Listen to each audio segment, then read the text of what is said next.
Hello and welcome to the Kayden Gordon Show, today's best country mix. And joining us right here today is Phil Salter. Phil, how are you doing today? Good morning, Kayden. Greetings and salutations. Greetings from down under, mate. Absolutely, for sure. So let's get started by getting to know you a bit and tell us how'd you get your start in music? Wow, well, that was a long time ago. I've been playing music since I was 12, learned to play guitar. Then, I played in some folk clubs in Adelaide in the late 70s. You can tell I'm not a young guy. Folk clubs, then some rock bands in the 80s, and then drifted more through my influences, people like Jim Croce, Gordon Lightfoot, those kind of players. That's what I wanted to, John Denver, people like that, Chris Christopherson. And then started to write. Was a professional musician at times, but mostly what you'd call, an amateur playing bands and working. So I was a high school music teacher most of my working life. And I'm not working now. And the last couple of years had the time to really finally, thankfully, get back to making my music full time and releasing it. And, that's ultimately why we're speaking, which is fantastic. So something's going right, yeah. Absolutely, for sure. So you have a brand new single, and that's called Fields of Dreams. Tell us more about that song. Thank you. You got it right too, Kane. A lot of folks say Field of Dreams, Fields of Dreams. Yeah.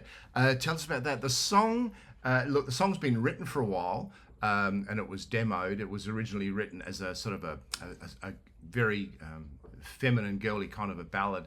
Years ago for a Taiwan publisher I was writing it for, but it never got recorded properly. So it's now a Phil Salter turned into my keys and my sound and style, and it's a love song really. It's just that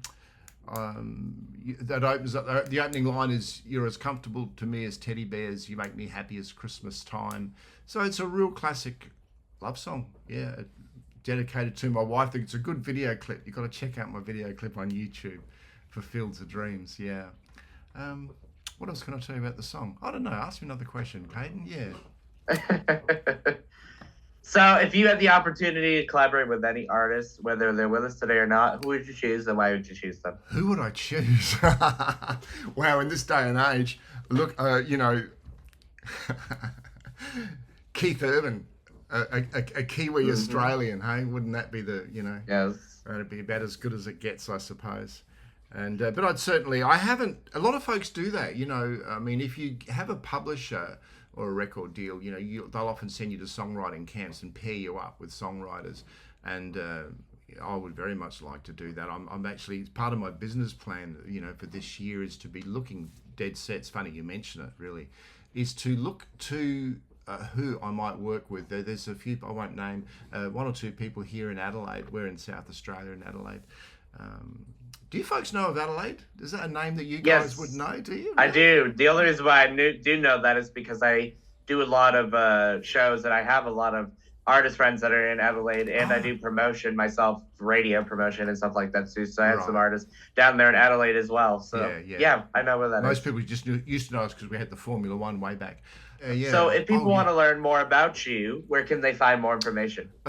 Probably the easiest place to start is my website is philsalter.com, SALTER, philsalter.com. And on the webpage there, on the right-hand side is all of the links to the YouTube channels and my website and Spotify and all that sort of stuff, iTunes.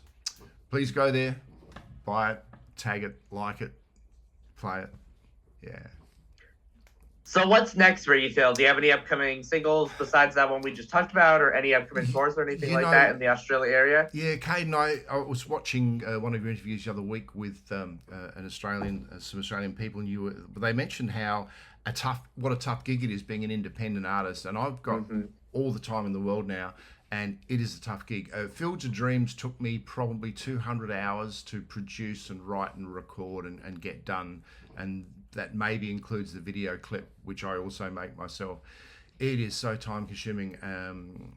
So it's a battle really to get everything done. I'm not playing live at the moment. I'm kind of stuck in the middle of Adelaide is, I don't know what it's like in the States so much, but we have what we call a cover scene, and the agents like to fill the pubs and have people playing cover music, which I did a great part of my life, and I respect the people that do it because I did it for a living, literally for a while.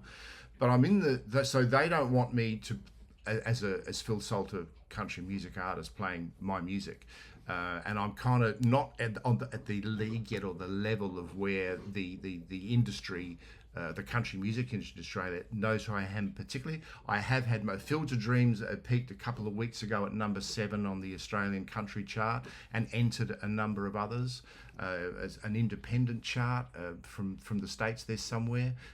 So it's done quite well, but I'm still not. I need to pick up a promoter. Really, is what the ideal thing would be for me. So my bridge needs to be now. I'm looking this year again at promoting my own gigs. It seems to be the only way I can go. And again, that thing you mentioned about writing with someone else. So perhaps that might lead to some joint gigs. I'm working on a new song, brand new song, which I've just written and finished, which I'm really excited about, and starting to record that.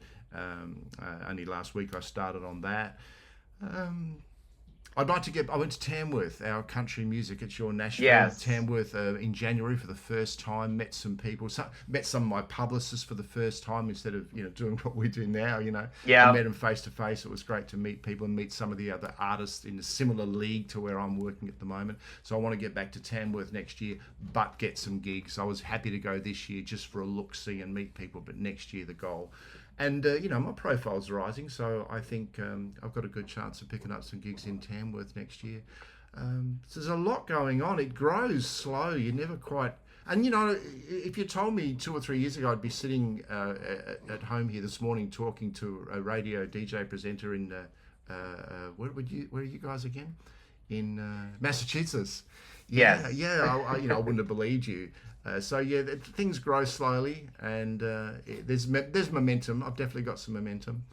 It's a lot of work, and I think prioritizing. And so at the moment, I need to get some recordings done as my highest priority. But by the end of the year, look to those things I've mentioned: getting to Tamworth, perhaps co-writing, and some co-concerting, or whatever the other term might be, self-promotion. Yeah. Oh, that's a lot. Sure is. Phil, is there anything that I forgot to mention that you would like to mention before we go today? I don't think so. Just thanks for having me. Seriously, it's a kick. But again, hopefully, folks, just look me up, please. Have a few clicks around, and I'm sort of reasonably omnipresent. Like, thankfully, all of us independent folk can be this day. Look, great. Look, Kayden, thank you. I hope we catch up again. Give me a bell. Stephen Brady, Blue Shamrock, set this up for us, which was great of him. So thanks to him, and thanks for you. Greetings from down under. Phil Salter, thank you so much for taking the time to come on the Kayden Gordon Show. Today's Best Country Mix. Definitely appreciate your time and support, and hope to have you on the show again real soon when you add something new to chat with us about. Thanks, Kayden. Good on you, mate. Greetings, folks. See you later.